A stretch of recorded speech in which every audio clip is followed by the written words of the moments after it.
যে ভুলটা দ্রৌপদী করেছিল মহাভারতে, সেই ভুলটা যেন আপনারা করবেন না। কারণ কোনদিন বাবা দুঃশাসন দ্রৌপদীর বস্ত্র হরণ করতে পারত না। কারণ কিছুক্ষণের জন্য দ্রৌপদী তো ভুলে গিয়েছিল তার সখা কৃষ্ণের কথা। ভুলে যদি না যেত, কোনদিন দুঃশাসন বাবা দ্রৌপদীর অঙ্গ স্পর্শ করতে পারত না। যখন বাবা পাশা খেলাইতে বাজি রেখেছিল দ্রৌপদীকে, দ্রৌপদী জানত না। আর যখন পাশা খেলায় পাণ্ডবরা হেরে গেল, তখন কিন্তু বাবা ওই দুঃশাসন দ্রৌপদীর ঘরে গিয়েছিল। যখন দরজা দিয়ে প্রবেশ করবে, তখনও কিন্তু আমার দ্রৌপদীর একবার তার সখার কথা মনে পড়ে। যখন দ্রৌপদীর চুলের মুষ্টিটা ধরে নিয়ে যাচ্ছে টানতে টানতে, তখনও কিন্তু তার সখার কথা মনে পড়ছে না। একবারে যদি তখন বলতো, সখা তুমি আমায় বাঁচাও, আমার ভগবান পাগলের মতো সখী দ্রৌপদীর কাছে ছুটে আসতো। স্মরণই তো করেনি। যখন সভার মাঝখানে দ্রৌপদীকে দাঁড় করিয়ে যখন দ্রৌপদীর বক্ষের কাপড়টা দুঃশাসন ধরল, সভার মাঝখানে দাঁড়িয়ে দ্রৌপদী তাকিয়েছিল বাবা পিতামহ ভীষ্মের দিকে, অষ্টগুরু দ্রোণাচার্যের দিকে, মা গান্ধারী, কুন্তি, সবাই পঞ্চস্বামীর দিকে তাকিয়েছিল। কেউ তো সাহায্য করো, কারণ আজকের আমি নিরুপায়। এই দুরাচারে যদি আমার বক্ষের কাপড় ধরে টানে, আমি যে বিভূষণা হয়ে যাব সবার মাঝখানে। কিন্তু বাবা যখন সবার কাছে সাহায্য চাইছে, সবাই বাবা মাথা নিচু করে আছে, কারোর কিছু করার ক্ষমতা রইল না। দ্রৌপদী বারবার করে যুধিষ্ঠির, ভীম, অর্জুন, নকুল, সহদেবকে বলছে, তোমরা একটা নারীকে বাজি রাখলে, একবার আমার কথা তোমরা কেউ ভাবলে না। বেশ, সবার কাছে সাহায্য চেয়ে যখন কেউ সাহায্য করলো না, বাবা এদিকে তো দুঃশাসন বক্ষের কাপড় যদি টানতে থাকে কতক্ষণ থাকবে? একটা নারীর অঙ্গে বস্ত্র, শেষে নিরুপায় হয়ে বক্ষের কাপড়টা ধরে এক হাত দিয়ে ডেকেছিল, হে ব্রজেন্দ্র নন্দন কৃষ্ণ দেখা দাও। আসছে না। হে দ্বারকাধিপতি কৃষ্ণ দেখা দাও। আসছে না। হে গোলকপতি কৃষ্ণ দেখা দাও। আসছে না। তিনবার ডাকা হয়ে গেল। ও সবাই আমার সাহায্য করলো না, কেউ তো সাহায্য করলো না, সবাই আমার দর্শন করছে, তুমিও তাই। তাহলে তুমিও যখন শুধু আমায় দর্শন করছো, দেখি তুমি কি করে থাকো। এই দেহ মন প্রাণটা তো আমি তোমার চরণে দিয়েছি, তাহলে রক্ষা যদি করতে হয় তুমি রক্ষা করবে। আর একটা নারীর যদি লজ্জা চলে যায়, সেটা তোমারও লজ্জা চলে যাবে। সবার শেষে দ্রৌপদী দুটো বাহু উত্তোলন করে একবার সবকিছু মায়া মোহ ত্যাগ করে দিয়ে, জড় জগতের চিন্তা ভাবনা ত্যাগ করে দিয়ে শুধু একবার বলেছিল, হে প্রাণপতি দেখা দাও, প্রাণপতি দেখা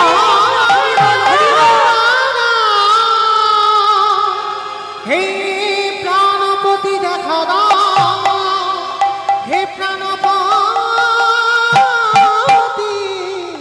দেখা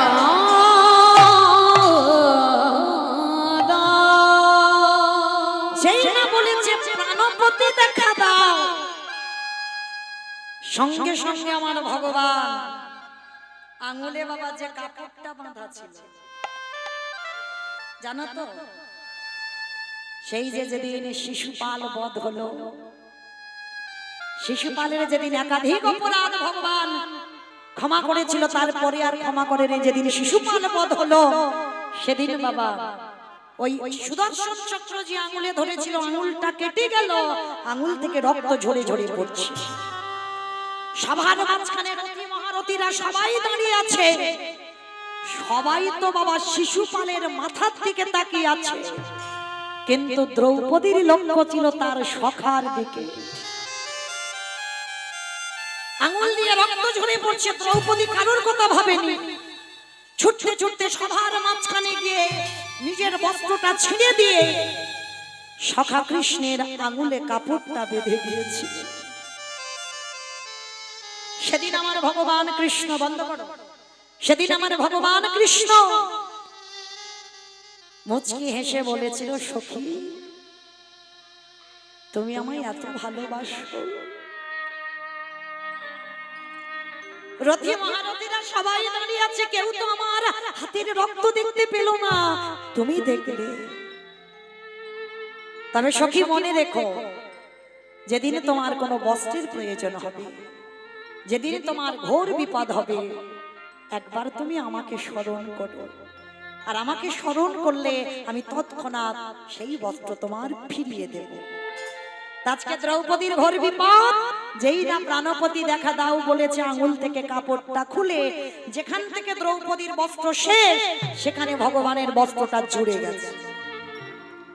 দুঃশাসন টানতে টানতে ক্লান্ত, আর পারছে না বাবা, হয়ে যাচ্ছে কাপড়। দুঃশাসনের একটা ভাই ছিল বিকর্ণ, বলেছিল, দাদা পারবে না, আর তুমি পারবে না দ্রৌপদীর বস্ত্র হরণ করতে, কারণ ওকে যে রক্ষা করবার মালিক সে তো এসে গেছে।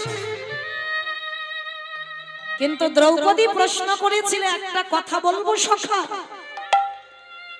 আমি তো তিনবার তোমাকে ডেকেছি, তাহলে তোমার আসতে এত দেরি হলো কেন? ভগবান হেসে বলেছিল, সখী তুমি তো আমার কথা ভুলেই ছিলে।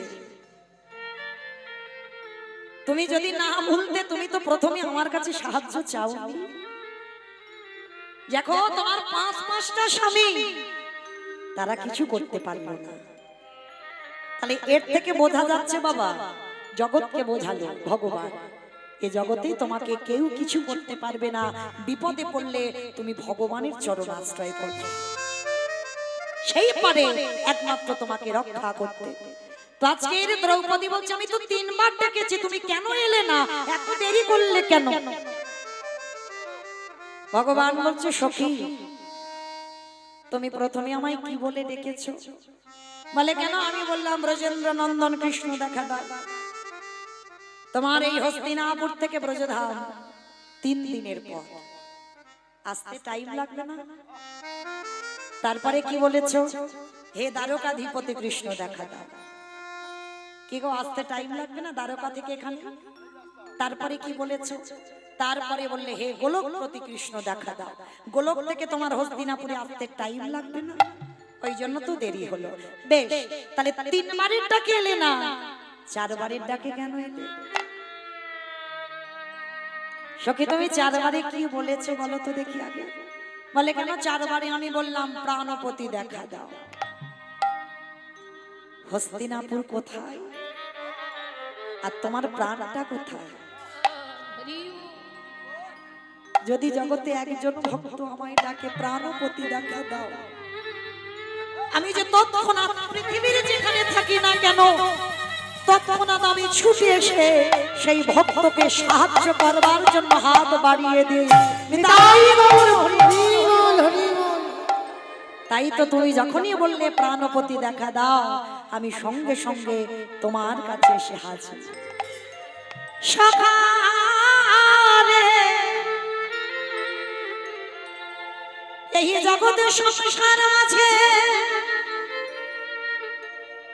এতদিন আমি যাদের ভালোবাসায় পড়েছিলাম, আজ আমি জেনে গেলাম,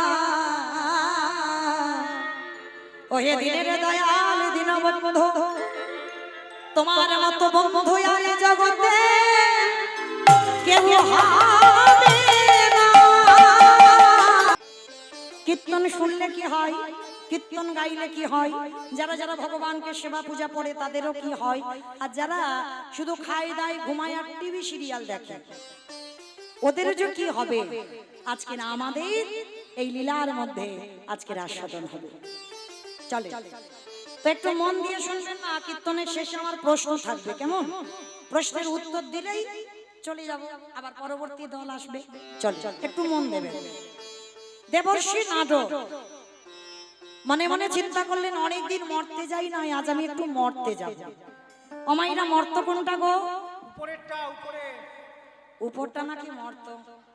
খিচুড়ি ছুলে যায় না, ওটা তো স্বর্গ। তাহলে মর্ত কোনটা? এই দেখো নাকি নিচেরটা, ওটা তো পাতাল। হ্যাঁ, যেটাই বসে আছে এইটা, মানে যেটা আমরা দাঁড়িয়ে আছি বসে আছি, এটা হচ্ছে মর্তধাম। তো দেবর্ষি নারদ মর্তের মাটিতে নেমেছে, আর মর্তধামের একজন মা শীতেতে সিঁদুর আছে, আলতা পেরে শাড়ি পরে আছে, হাতে শাঁখা আছে, নারদকে দেখতে পেয়েছে। আরে ও নারদ, আরে শোনো আমার কাছে শোনো। মা ডাকছিলে?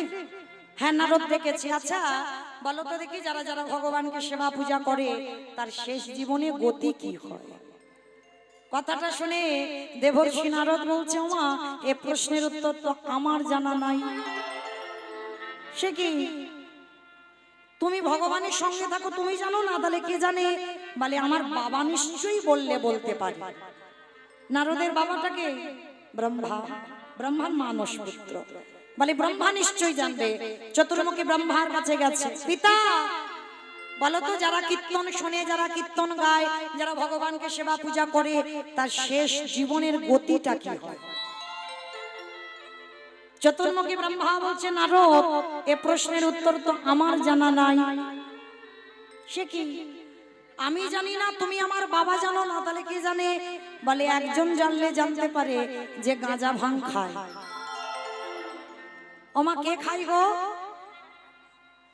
বলা না, ওমা বলা না, একা খাই? তোমাদের গ্রামে কেউ খায় না? খায়, তলে তলে অনেকে খায়, কিন্তু বাবার নামে বদনামটা রটেছে। কিন্তু আদৌ বাবা ওই রকম গাঁজা খায় না যে বদনাম হওয়ার মতো। কিন্তু বাবা আজকে এই যে গাঁজা কে খায়, একটা কথা বললে সবাই একটা কথা বলবে, বাবা ভোলানাথ। আজকের ব্রহ্মা নারদ। আচ্ছা আমার শিবের বাড়ি কোথায়? বাহ, দেখেছো কীর্তন আমি করব কি, আপনারাই তো জানেন। তাহলে বাবার বাড়ি কৈলাস, আর কৈলাসে গিয়ে খুঁজছে নন্দী ভেঙ্গি। আরে বাবা কোথায় গেল? ধ্যানা যোগে দেখছে ব্রহ্মা নারদ। বাবা কি করছে জানো? কৈলাসের থেকে বাবার আরো একটা প্রিয় জায়গা আছে। বলো তো কোন জায়গা? শ্মশান। বাহ, শ্মশান। ধ্যানা যোগে দেখতে পাচ্ছে বাবা শ্মশানে। আচ্ছা আর একটা কথা জিজ্ঞাসা করি, সবাই যদি কারো জানা থাকে বলবেন, শিব ঠাকুরের বাহনটা কি? ইঁদুর। গরু। ষাঁড় মানে বৃষ। তো আজকে আরে বলে ইঁদুর, কত গণেশের বাহন। তো আজকে শিব ঠাকুরের বাহন হচ্ছে ষাঁড় মানে বৃষ। ধ্যানা যোগে দেখছে বাবা শ্মশানে ঘুরছে, আর কি করছে জানো? বাবা ঘুরে বেড়ায় ষাঁড়ের পিঠে, ও বাবা চড়ে বেড়ায় ষাঁড়ের পিঠে। আমারে বাবা বুড়ো শিবি গো, বাবা বুড়ো শিব, আমারে বাবা বুড়ো শিবি গো, বাবা বুড়ো শিব। বাবা চড়ে বেড়াই ষাঁড়ের পিঠে, বাবা ঘুরে বেড়াই ষাঁড়ের পিঠে। আমার বাবা বুড়ো শিবি গো, শিবি গো। ওই মন্দিরের বাবা বুড়ো শিব, শিব গো, মন্দিরের বাবা বুড়ো শিব, শিব গো, মন্দিরের বাবা বুড়ো শিব। আর শ্মশানে মশানে থাকি ছাই ভস্য গাঙ্গে নাকে, শ্মশানে মশানে থাকে ছাই ভস্য গায়ে মাখে। শ্মশানে মশানে থাকি ছাই ভস্য গাঙ্গে নাকে। শ্মশানে মশানে থাকে ছাই ভস্য গায়ে মুখে মাখে। হরি বলে বলে গো, হরি বলে বলে, হরি বলে বলে গো, হরি বলে বাবা বলে। চড়ে বেড়াই ষাঁড়ের পিঠে, বাবা ঘুরে ঘুরে বেড়ায় সামনে পিঠে। আমার বাবা বুড়ো শিবি গো, শিবি গো। বাবা বুড়ো শিব, শিব গো, মন্দিরের বাবা বুড়ো শিব, শিব গো, মন্দিরের বাবা বুড়ো শিব। নারায়ণ নারায়ণ নারায়ণ। এসে দাঁড়িয়েছে বাবা একেবারে শিব ঠাকুরের কাছে শ্মশানে। হে ভোলানাথ, যারা যারা ভগবান সেবা করে পূজা করে তার শেষ জীবনে গতি কি হয়? বাবা ভোলানাথ বলছে, নারদ এ প্রশ্নের উত্তর তো আমার জানা নাই। সে কি, আমি জানি না, তুমি জানো না, তাহলে জানে কে? মানে একজন জানলে জানতে পারে বাবা যে নামের নাম, আমার নামের নামই কে? ভগবান। মানে চলো তার কাছে যাই। এইবার কি করেছে বাবা? ব্রহ্মা, দেবর্ষি নারদ আর বাবা ভোলানাথ তিনজনে মিলে গেছে কোথায়? বৈকুণ্ঠপতি নারায়ণের কাছে। প্রভু, যারা যারা তোমায় ডাকে, যারা যারা তোমায় ভালোবাসে, তার শেষ জীবনের দুর্গতিটা কি হয়?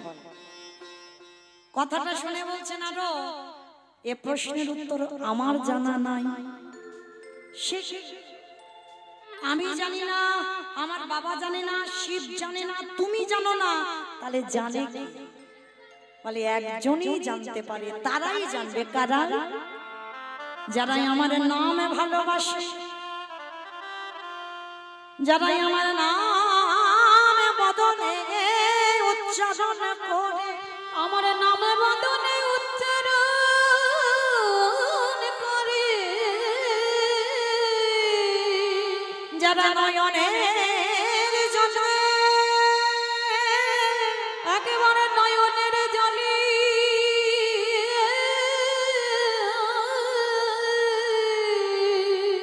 বক্ষ জোগালা ভাষায় কৃষ্ণ তোমার গোলামে বলে, কৃষ্ণ তোমার হলাম বলে, যাও দেবর্ষি সেই ভক্তের বাড়িতে যাও যারা কৃষ্ণ নামে পাগল, আর তাদের কাছে গেলেই উত্তর পেয়ে যাবে। প্রভু, পাবো কোথায় সেরকম ভক্ত? তো লাখ লাখ পাওয়া যায়, তুমি নির্দিষ্ট করে বলো সে ভক্তের বাড়িটা কোথায়। বেশ দেবর্ষি, চলো, আমারও অনেকদিন যাওয়া হয়নি। কোথায় যাব প্রভু? বলে শোনো নারদ, আমরা যাব মর্তের মাটিতে। ও ঠাকুর, মর্ত? মরতে তো লোক খেতে যায়, ঘুমাতে যায়, আর সিরিয়াল দেখতে যায়। ওখানে ভক্ত টক্ত আছে? বলে আছে। দেবর্ষি, তুমি জানো না, এমন ভক্ত আছে যাদের চরিত্র শ্রবণ করলে তুমি অবাক হয়ে যাবে। চলো আজকে সেই রকম ভক্তের বাড়িতে নিয়ে যাই। চলো। তাহলে ভক্তের বাড়িটা কোথায়? মর্তের মাটিতে আসছে। ভক্তের বাড়ি কোথায়? থাকে কোথায়? মথুরা জেলার অন্তর্গত অবন্তী নগর গ্রাম, সেথায় সন্দীপনির বাড়ি করিব বিস্নান। মথুরা জেলার অন্তর্গত অবন্তী নগর গ্রাম,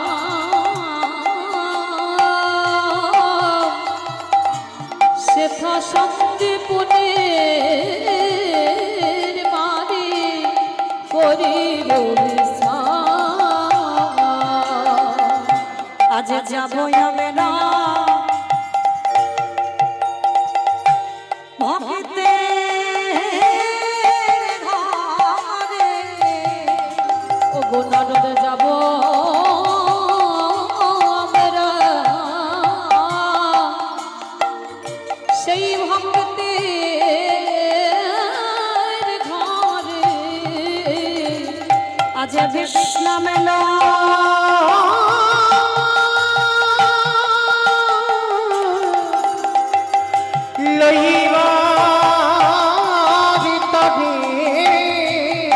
নারদ যাব আমরা সেই ভক্তের ঘরে। ভক্তের বাড়িটা কোথায়?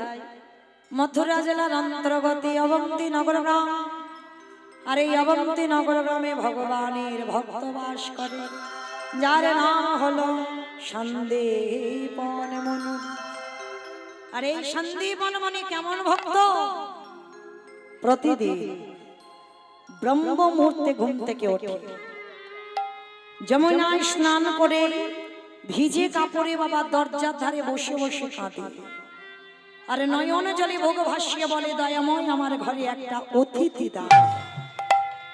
আগে অতিথি সেবা, তারপরে তোমার সেবা, তারপরে আমি নিজে প্রসাদ পাবো। ও মাইরা, একেবারে আলাদা ভক্ত নয়। আমরা ভগবান সেবা আগে দিই, তারপর নিজেরা প্রসাদ পাই, কিন্তু সন্দীপনী মনি আগে অতিথি সেবা, তারপরে ভগবান সেবা, তারপরে নিজের সেবা। তা যেদিন আমার ব্রহ্মা বিষ্ণু মহেশ্বর আর দেবর্ষি নারদ ছদ্মবেশে আসছে সন্দীপনী মনির বাড়িতে, মায়েরা নামগুলো মনে রাখবেন, শেষে কাজে লাগবে। আর যখনই সন্দীপনী মনির বাড়িতে আসছে, আর এদিকে সন্দীপনী মনি সকালবেলা 3 জন বৈষ্ণব সেবা দিয়েছে, দিয়ে বাবা ভগবানের চরণে গিয়ে পারসটা নিবেদন করেছে। ঠাকুর, ছোটবেলা থেকে তোমায় ডেকে আসছি, ছোটবেলা থেকে তোমায় ভজন করে আসছি, আমার ডাক কি তুমি এখনো শুনতে পাও না? দয়ামা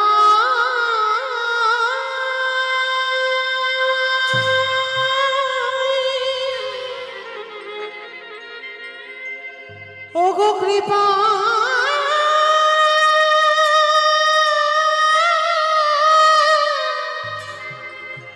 কৃপা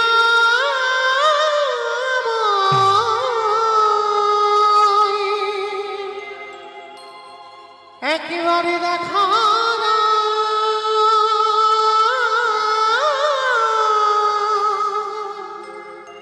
ওগো দয়া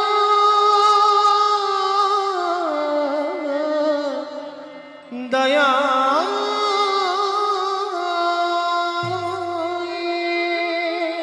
তোমায় ডাকতে ডাকতে আমার নিজের যাবার সময় হয়ে গেল,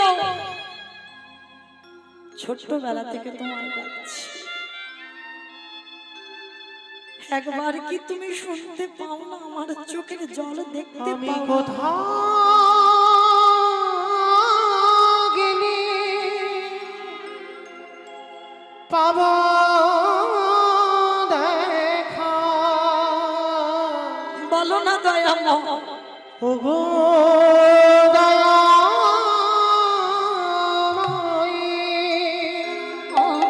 কতদিনে তোমার দর্শন মিলবে? গেলে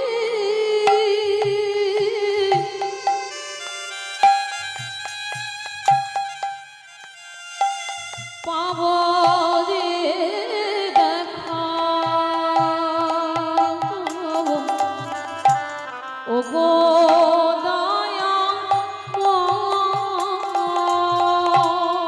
নয়ন জলে ডাকিলে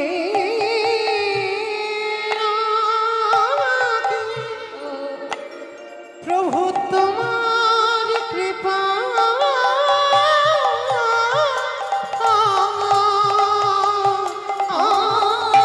নয়ন জলে বলো না দয়াময়, ডাকলে নাকে তোমার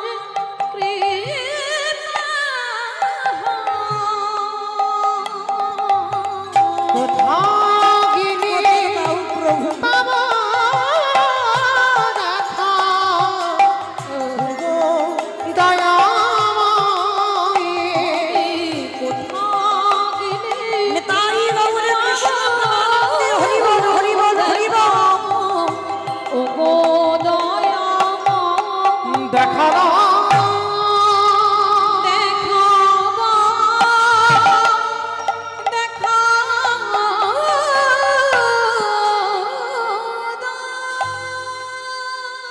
এসে গেছে আমার ভগবান ছদ্মবেশে, 4 জন বৈষ্ণব এসে ডাক দিচ্ছে, মনিবা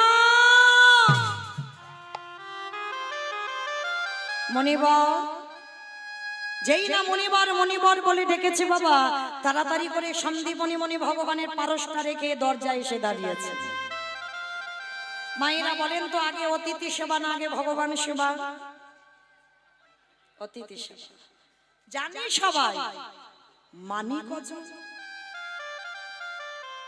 দরজায় অতিথি এলে বাবা যদি খাবার সময় এসে যায়, আমরা কি বলি জানো? মানে হাত জোড়া আছে, তুমি অন্য বাড়ি দেখো, এখন খেতে খেতে দিতে পারবে না। কিন্তু চরণ ধরে বলে যায়, যদি কোনোদিন কোনো ভিক্ষুক আসে, যদি বলে এসে যেই হোক, যদি বলে মা খিদে পেয়েছে দুটো খেতে দিবি, পারবেন চিনতে ভগবান কোন রূপ ধরে আসবে? কিছু দিতে হবে না, একটু বসবার জায়গা দিয়ে এক গ্লাস জল অন্তত তাকে একটু দেবে, যেন সে বৈমুখ হয়ে চলে না যায়। একটা অতিথি যদি বৈমুখ হয়ে চলে যায়, শত শত জনমের পূর্ণের ফল সে সঙ্গে করে নিয়ে চলে যায়। আজকে চারজন বৈষ্ণবের চরণে যুগল ধৌত করে বলছে, বলুন কি করতে পারি? ভগবান ছলনাময়, ছলনা করে বলছে, হে মুনিব, কিছু খেতে দিতে পারো? হায় রে, যার একটা ইচ্ছাই জগৎ লয় প্রলয় হয়ে যায়, যে মনে করলে বাবা পৃথিবীটাকে একটা সেকেন্ডে ধ্বংস করে দিতে পারে, সেই ভগবান আজকের আঁচল পেতেছে ভক্তের দুয়ারে। শান্তি মনে মনে বলছে, বসুন, আমি দেখছি কি ব্যবস্থা করা যায়। চারজন বৈষ্ণবের চরণ যুগল ধৌত করেছে, বসবার জায়গা দিয়েছে, দিয়ে বাবা ঘরে চাল ডালের হাঁড়িতে রেখে দিয়েছিল, একটু খুলেছে, আর খুলেই দেখে না একটাও চাল ডাল পাচ্ছে। গেল কোথায়? ভগবান বাড়িতে প্রবেশ করে যা যা কিছু খাবার ছিল সব হরণ করে নিয়েছে। কেন গো? একটু ঘষে মেজে দেখতে হবে না? অত সোজা? কতটুকু কৃষ্ণ বলে কেঁদেছো, কতটুকু চোখের জল তার চরণে দিয়েছো, কৃষ্ণ পাবে? অত সোজা নয়। কৃষ্ণ পেতে গেলে আগে কাঁদতে শিখতে হবে গো। ওই জায়গাটা ভগবান আগে দুর্বল হয়ে যায়। এক জন্মে কাঁদলাম, নাই বা কৃপা হলো, পরের জন্মে কৃপা নাই বা হলো, তারপরের জন্মে কৃপা নাই বা হলো, কিন্তু বিশ্বাস কোনো না কোনো জন্মে তাকে কৃপা করতেই হবে। আজকে চারজন বৈষ্ণব যা যা কিছু খাবার ছিল সব হরণ করেছে। শান্তি মনে মনে কাঁদছে, আমি কি দিয়ে সেবা দেব?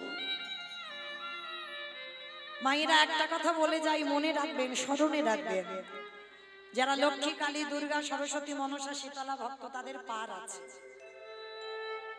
কিন্তু কৃষ্ণ ভক্ত যারা হয়েছে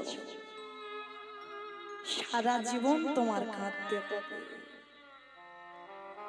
যে করে আমার আশ, তারে করি সর্বনাশ, তবু যদি না ছাড়ে আমার পাশ, তারপর হই আমি তার দাসার দাস।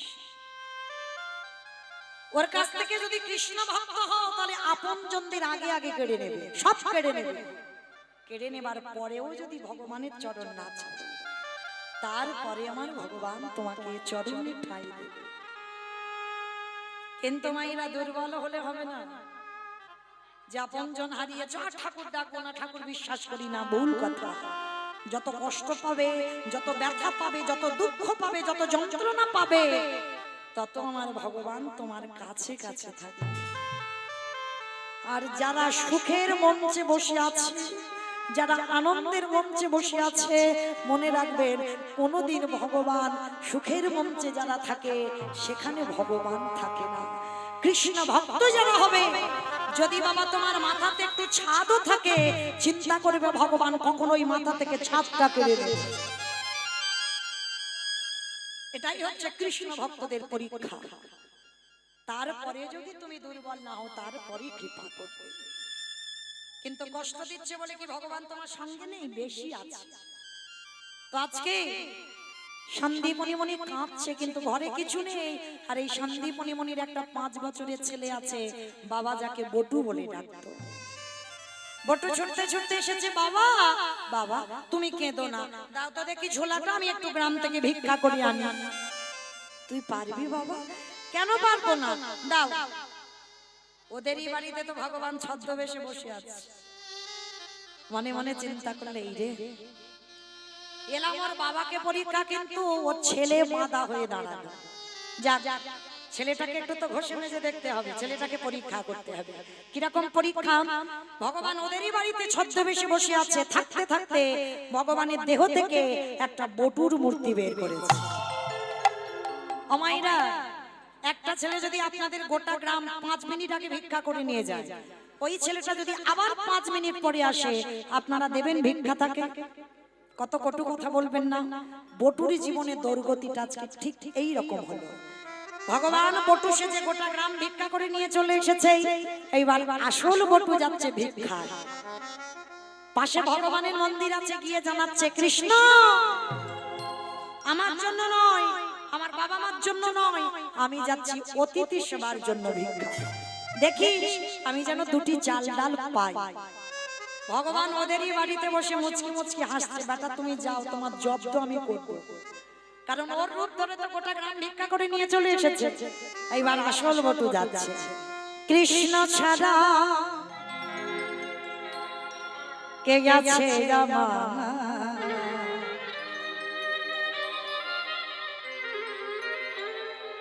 বিশ্ব চরাচর মাঝে, বিশ্ব চরাচর মাঝে কৃষ্ণ ছাড়া কে আছে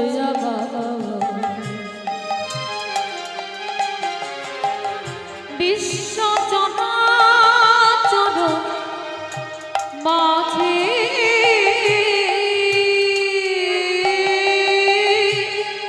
বিশ্ব চরাচর মাঝে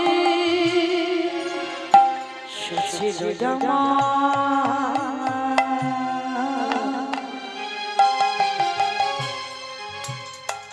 দুঃখ সুখে বন্ধু, সে হলো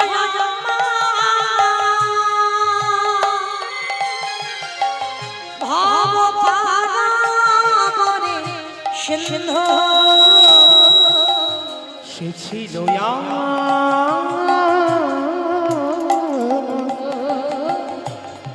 দুঃখ সুখের বন্ধু,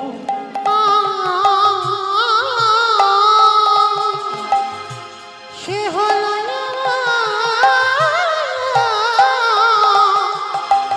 ভাব পারে সিন্ধু, তার নাম ভুলিতে কি পারি, ভুলিতে কি পারি, তার নাম ভুলিতে কি পারি, ভুলিতে কি পারি, নাম ভুলিতে কি পারি। বিশ্ব চরাচর মাঝে,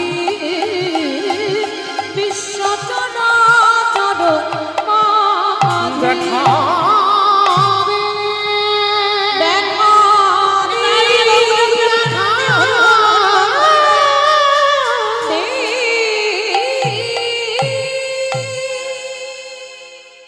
যেই না ছেলেটা ব্রজমানের ঘরে ভিক্ষায় গেছে, সবাই মিলে মারতে মারতে তাড়িয়ে দিচ্ছে, দূর হয়ে যা। সকালবেলা তোর বাবা ভিক্ষা করে নিয়ে গেল, তুই 5 মিনিট আগে ভিক্ষা করে নিয়ে গেলি, আবার আবার তোর বাবা তোকে পাঠিয়েছে, বেরিয়ে যা বলছি। দূর দূর করে ছেলেটাকে তাড়িয়ে দিল। সর্ব শরীর থেকে এত মারা মেরেছে, শরীর থেকে রক্ত ঝরে ঝরে পড়ছে। কৃষ্ণ এ জীবনে যদি অতিথি সেবা দিতে না পারি, ওই যমুনার জলে আমি প্রাণ ত্যাগ করে দেব। ভগবান তো ছদ্মবেশে ওদেরই বাড়িতে বসে আছে, মনে মনে চিন্তা করলো, এই রে ছেলেটা যদি মরে যায়, আমাকে তো কেউ ভগবান বলবে না, যাই আমাকে তো কেউ ভগবান বলবে না, যাই ছেলেটাকে বাঁচাতে হবে। ভগবানের চাতুরালির অভাব নাই, একটা পাখি রূপ ধারণ করে বটুর কানের কাছে গেছে, এই বটু যা, তোকে মথুরায় কেউ ভিক্ষা দিল না, চলে যা বৃন্দাবন। ও মায়েরা, ভগবানের ইঙ্গিত পেয়ে ছোট্ট ছেলেটা বৃন্দাবনে যাবে, মথুরা থেকে বৃন্দাবন। আর যারা বৃন্দাবন গেছেন দেখবেন বাবা, এখন তো ব্রিজ হয়েছে, তখন ব্রিজ ছিল না, নৌকাতে যাতায়াত। নৌকা নাই, মাঝি নাই, আর বটু সাঁতার জানে না, তাহলে যাবে কি করে? কি করে যাবে? বিশ্বাস। ওইটা যদি একবার কেউ ধরতে পেরেছো, বিশ্বাস, তাহলে বাবা আপনি থেকে তুমি যদি সাঁতারও না জানো, তুমি একটা নদীও পার হতে পারো। তাহলে বিশ্বাসটা কার প্রতি রাখতে হবে? ভগবানের প্রতি। ছোট্ট বটু বলল, কৃষ্ণ নৌকা নাই, মাঝি নাই, সাঁতার জানি না। শুনেছি বিপদে পড়লে নাকি তোর নাম করলে পার হওয়া যায়। চল আজকে দেখি, বিপদে তো আমার ঘর বিপদ, আমি কি করে যাই দেখি। চোখ দুটো বন্ধ করে বাবা গট গট করে যমুনায় নেমে যাচ্ছে। কি মায়েরা সাঁতার জানো না, বিশ্বাস থাকবে কোনোদিন? সাঁতার জানি না, জলে নেমে যাব।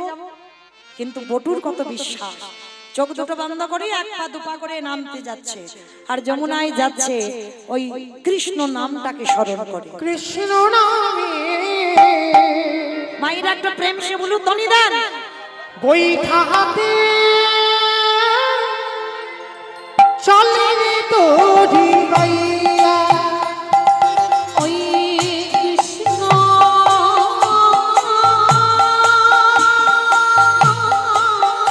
নামে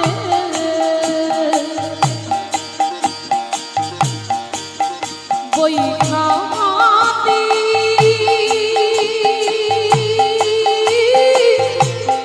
চলে রে তোরি গাইয়া। ওরে ও গাইয়া, কৃষ্ণ নামে বৈঠাতে চলে রে তোরি গাইয়া।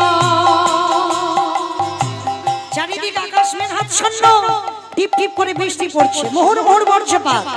কৃষ্ণ আকাশ ঘিরে মেঘে জমেছে, ভয় কিরে তোর কৃষ্ণ আছে, কৃষ্ণ নামে ঘন ঘটা। ওরে কৃষ্ণ রে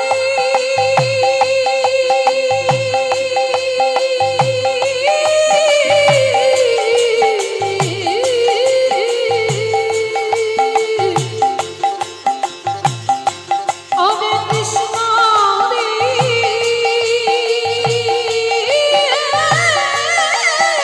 নিতাই গৌর প্রেমানন্দে হরি বল হরি বল। ওরে কৃষ্ণ রে ও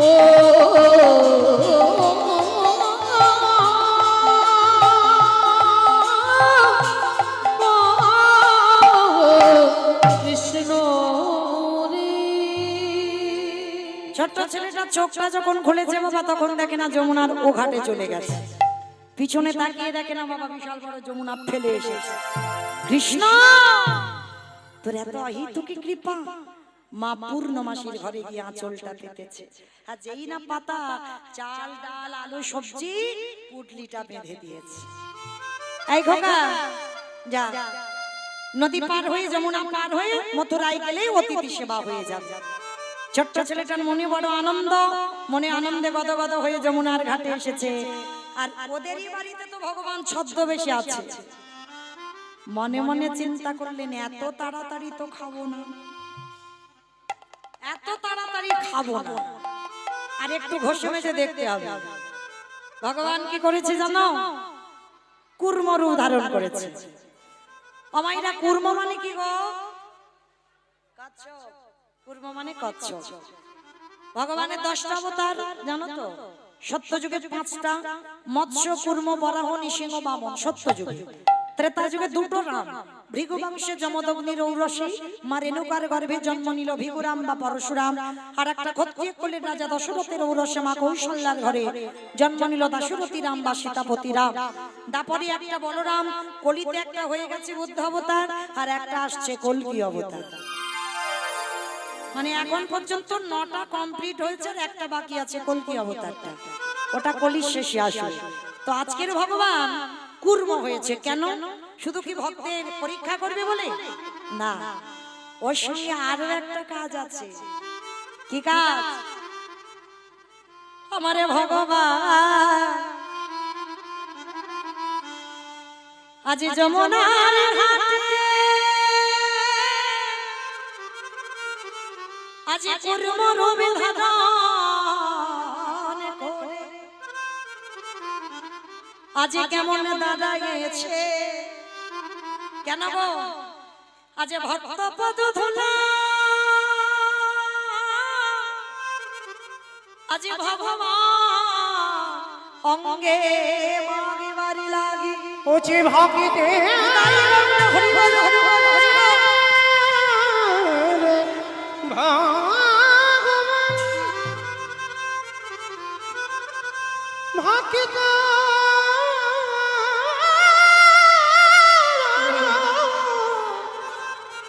বড় ভালোবাসে তাই তো যুগে যুগে ভক্তির কাছে ছুটে আসে। আজকের কচ্ছপ হয়েছে আর ছোট্ট বটু তো জানে না নাচতে নাচতে নাচতে নাচতে পর তো পর মা পাটা পড়ে গেছে কচ্ছপের পিঠের উপর আর কচ্ছপের পিঠটা পিছল মতো আর যেই না পাটা পড়া পা পিছলেই বটু যমুনার জল আর যেই পড়েছে বাবা মাথা থেকে চাল ডালের পুডলিটা ডুবে গেল আর যেই না ডুবে গেছে সঙ্গে সঙ্গে বাবা আমার ভগবান ওদেরই বাড়িতে বসে হরণ করে নিয়েছে। ছোট্ট ছেলেটা চারিদিকে খোঁজাখুঁজি করছে কোথায় গেল চাল ডালের পুটলিটা খুঁজতে খুঁজতে যখন পেল না চিৎকার করে বলে উঠলেন মা